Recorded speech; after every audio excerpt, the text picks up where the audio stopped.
Ukraine today. Following the Euromaidan revolution and subsequent conflict in eastern Ukraine, Ukraine embarked on a complex path of reform and national renewal under President Petro Poroshenko, 2014 to 2019. Despite the ongoing war, which consumed approximately 5% of GDP in defense spending, the Poroshenko administration implemented significant reforms across multiple sectors.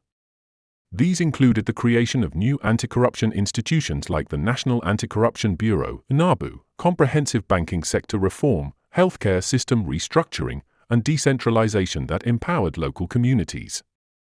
The implementation of the EU Association Agreement's deep and comprehensive free trade area provisions reoriented Ukraine's economic ties westward, with the EU replacing Russia as Ukraine's largest trading partner by 2016. These reforms, while substantial, remained incomplete and often faced resistance from entrenched interests. Anti-corruption efforts particularly struggled, with newly created institutions frequently finding themselves in bureaucratic conflicts with established power centers like the Prosecutor General's office.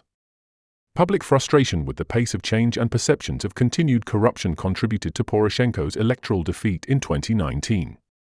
The 2019 presidential and parliamentary elections brought political newcomer Volodymyr Zelensky to power with an overwhelming mandate. A former comedian and actor with no previous political experience, Zelensky won 73% of the vote in the presidential runoff against Poroshenko, followed by his newly created Servant of the People Party securing a parliamentary majority, the first single-party majority in independent Ukraine's history. This unprecedented concentration of political power created expectations for accelerated reforms and progress on resolving the Donbass conflict. Zelensky's administration initially focused on peace efforts and continued reforms. Early prisoner exchanges with Russia in September 2019 returned prominent Ukrainian prisoners, including filmmaker Oleg Sentsov and 24 sailors captured during the 2018 Kerch Strait incident. By December 2019, Zelensky had met with Russian President Vladimir Putin at the Normandy Format Summit in Paris, resulting in further prisoner exchanges and renewed commitments to the Minsk process. However, fundamental disagreements on the sequencing of political and security provisions prevented substantial progress. On the domestic front, the government continued land reform, ending a two-decade moratorium on agricultural land sales, banking sector reforms, and digitalization of government services through the innovative DIA application. However, by 2021, Zelensky's administration faced declining popularity amid the COVID-19 pandemic, economic challenges, and perceived backsliding on anti-corruption efforts. The October 2021 Pandora Papers revelations, which showed Zelensky and associates maintained offshore companies, further damaged his reform credentials, though he maintained higher approval ratings than other prominent politicians. Russia's path to full-scale invasion. Understanding Russia's February 2022 invasion requires examining multiple factors, including the Kremlin's evolving view of Ukraine, NATO's eastward expansion, and domestic Russian political dynamics. From Moscow's perspective, Ukraine's post-2014 westward trajectory represented both a geopolitical setback and an ideological threat. Putin repeatedly articulated a view that Russians and Ukrainians constitute one people, with Ukraine's separate identity portrayed as an artificial construct resulting from historical accidents and foreign interference. This ethnonationalist framework provided ideological justification for denying Ukrainian sovereignty. NATO's post-Cold War expansion into Eastern Europe remained a fundamental Russian grievance. While NATO consistently maintained its open-door policy was not anti-Russian, the Kremlin viewed the alliance's growth as a strategic encirclement that violated alleged verbal assurances given during German reunification negotiations.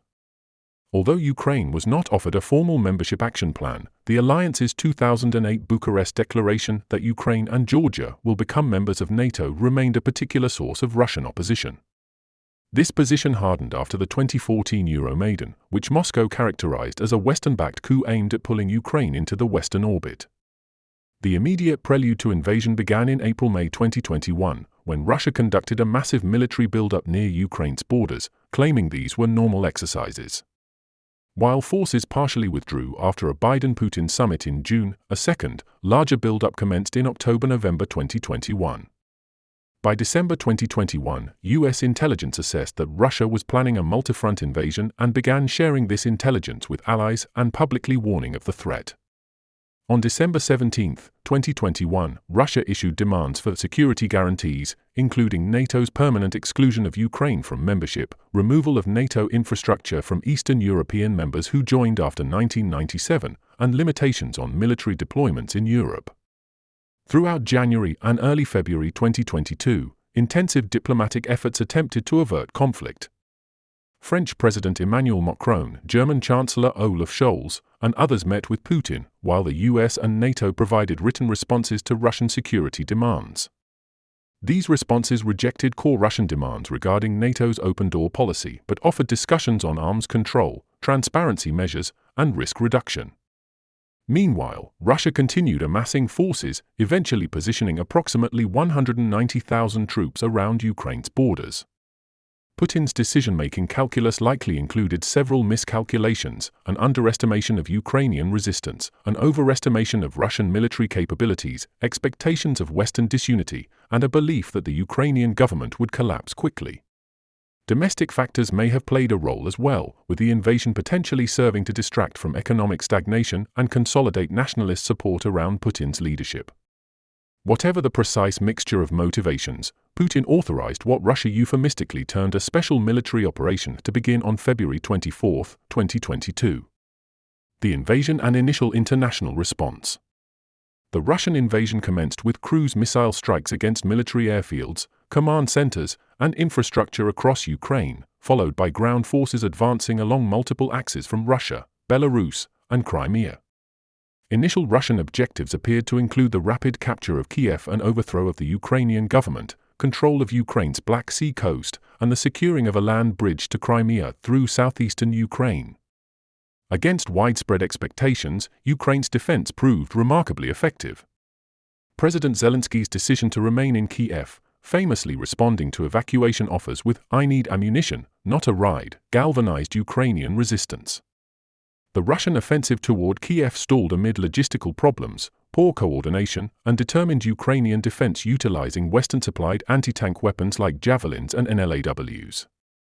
After suffering heavy losses, Russian forces withdrew from northern Ukraine by early April 2022, recalibrating their war aims to focus on the Donbass region and southern Ukraine. The international response surpassed most predictions in both speed and scope.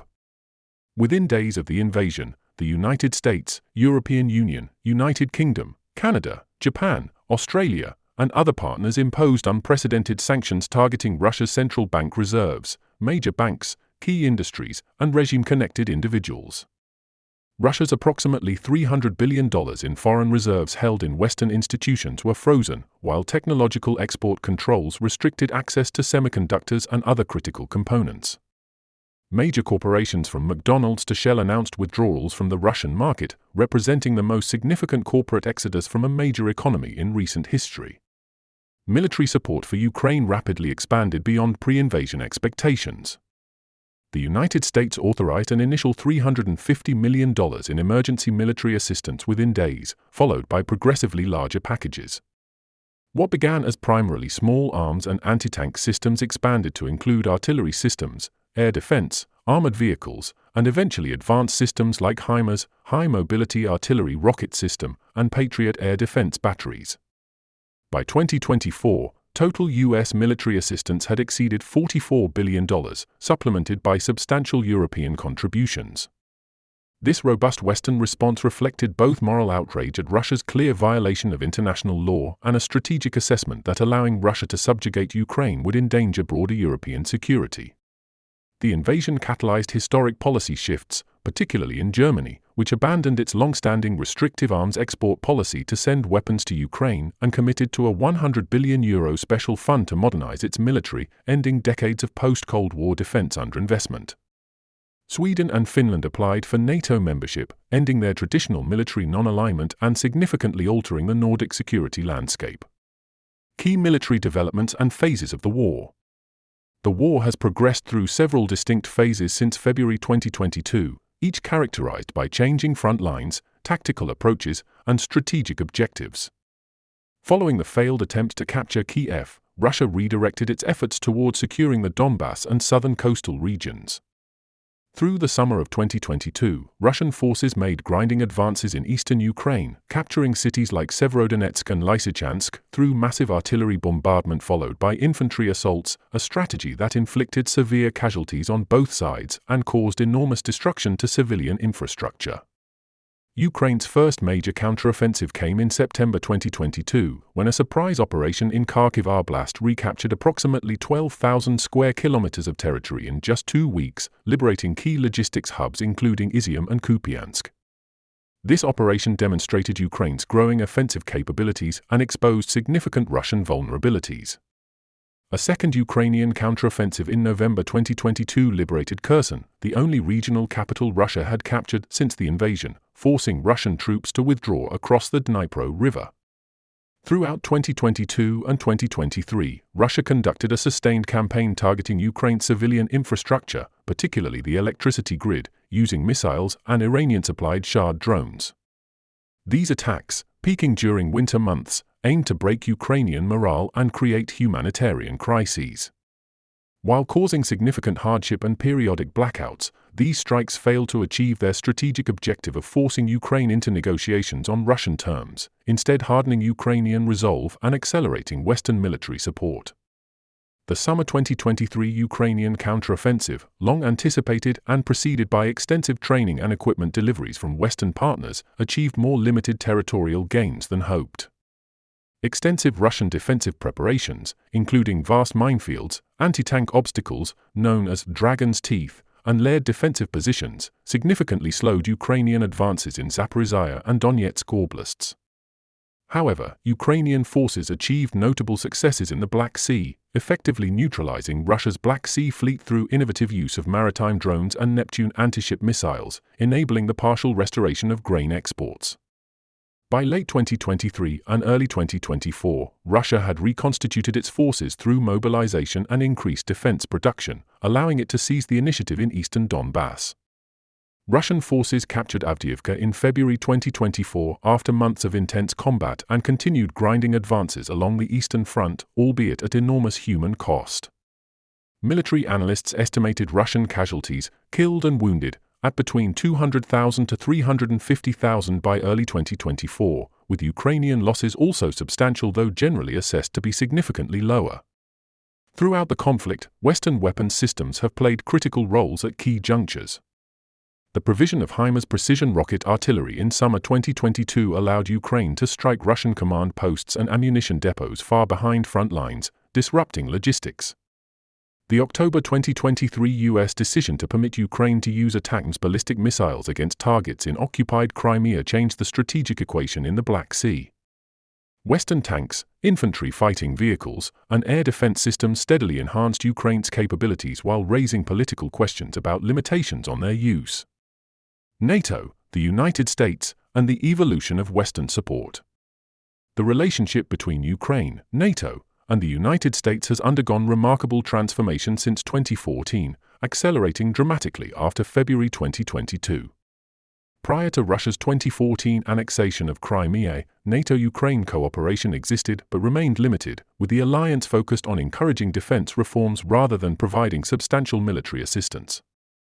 The Obama administration, while rhetorically supporting Ukraine after the Euromaidan, limited lethal aid to non-lethal equipment like night vision devices, body armor, and radar systems, concerned about escalation with Russia. The Trump administration marked a shift in this approach, approving the sale of Javelin anti-tank missiles in 2018 and expanding military training programs. However, support remained cautious and became entangled in domestic U.S. politics during the 2019 impeachment inquiry, which centered on allegations that President Trump withheld security assistance to pressure Ukraine into investigating political rivals. The Biden administration initially continued measured support while attempting to stabilize U.S.-Russia relations, exemplified by the June 2021 Geneva summit with Putin.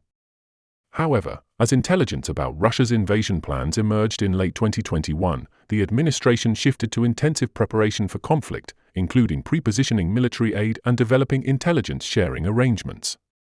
When the invasion came, this groundwork enabled rapid expansion of military support.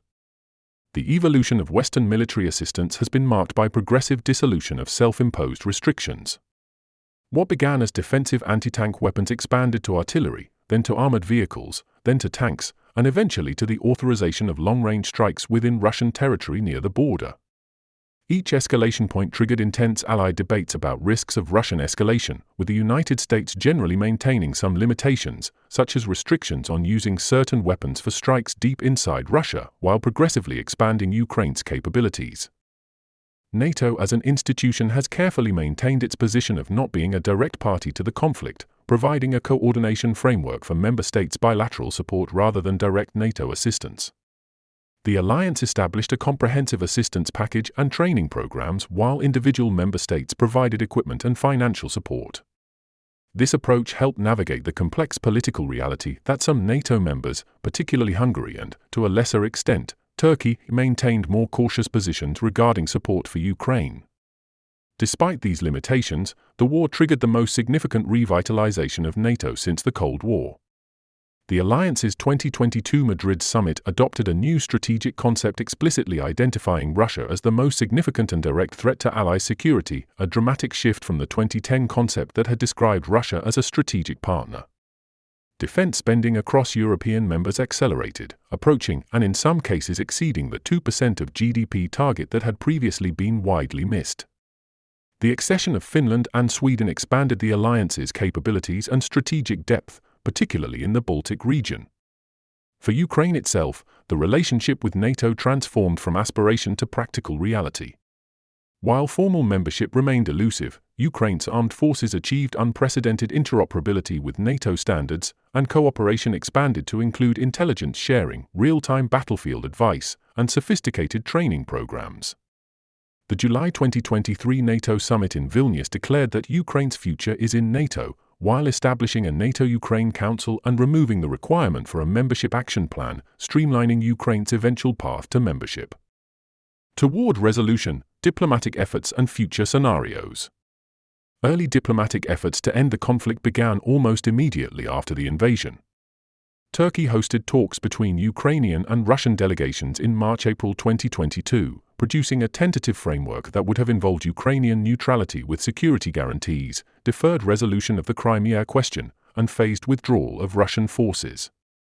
These negotiations collapsed by April 2022 amid evidence of Russian atrocities in towns like Bucha and hardening positions on both sides. Subsequent diplomatic initiatives have been sporadic and limited in scope.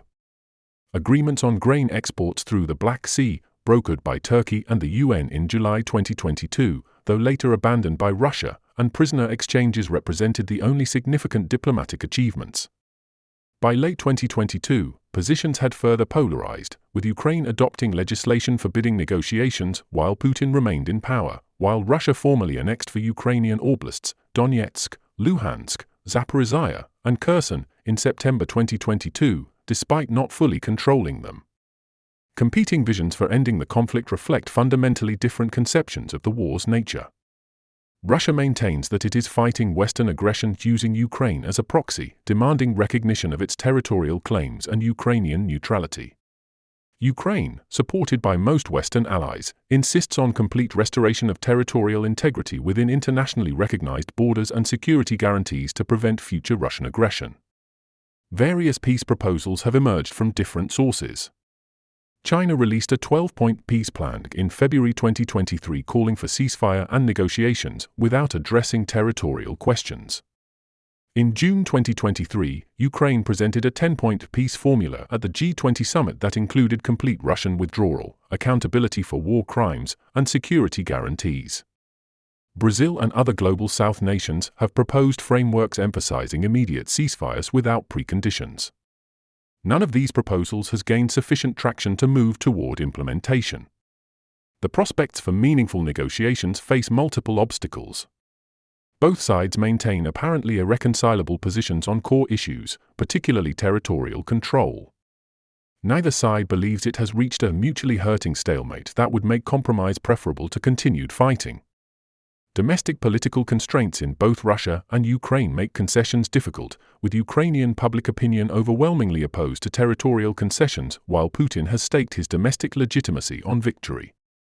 Several potential scenarios could eventually move the conflict toward resolution. a decisive military breakthrough by either side could create conditions forcing the other to negotiate from a position of weakness, though most military analysts consider this unlikely given the current balance of forces. Alternatively, economic or political developments, such as Western aid restrictions, Russian domestic instability, or changing leadership in key countries, could alter the strategic calculus. A third possibility involves a lengthy frozen conflict along current lines, potentially lasting years before conditions for genuine resolution emerge. Any sustainable resolution will likely require addressing broader European security architecture questions beyond Ukraine alone. Russia's fundamental concerns about NATO expansion and Western military presence in Eastern Europe would need consideration, while also establishing credible security guarantees for Ukraine and other states bordering Russia. Economic reconstruction, which the World Bank estimates would require at least $486 billion for Ukraine alone, presents another massive challenge.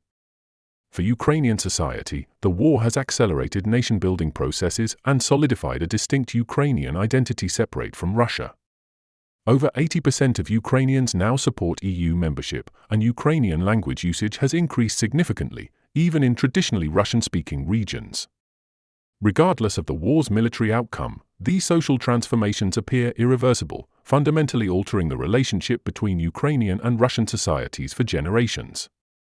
The international system itself faces profound challenges from this conflict. Russia's explicit rejection of the post-Cold War European security order has created the most serious challenge to rules-based international relations since World War II. The Global South's generally cautious response demonstrates the limitations of Western-led international institutions in addressing conflicts involving major powers. However, the war concludes, rebuilding a functional European security framework that accommodates both legitimate Russian security interests and the sovereignty of its neighbors represents perhaps the central diplomatic challenge of the coming decade. As Ukraine continues its fight for survival as an independent state, the resilience of its people and the sustainability of international support remain the decisive factors determining its future. The outcome will shape not only Ukraine's destiny but the broader trajectory of European security, US-Russia relations, and the viability of international norms prohibiting territorial conquest, a truly pivotal moment in post-Cold War international relations.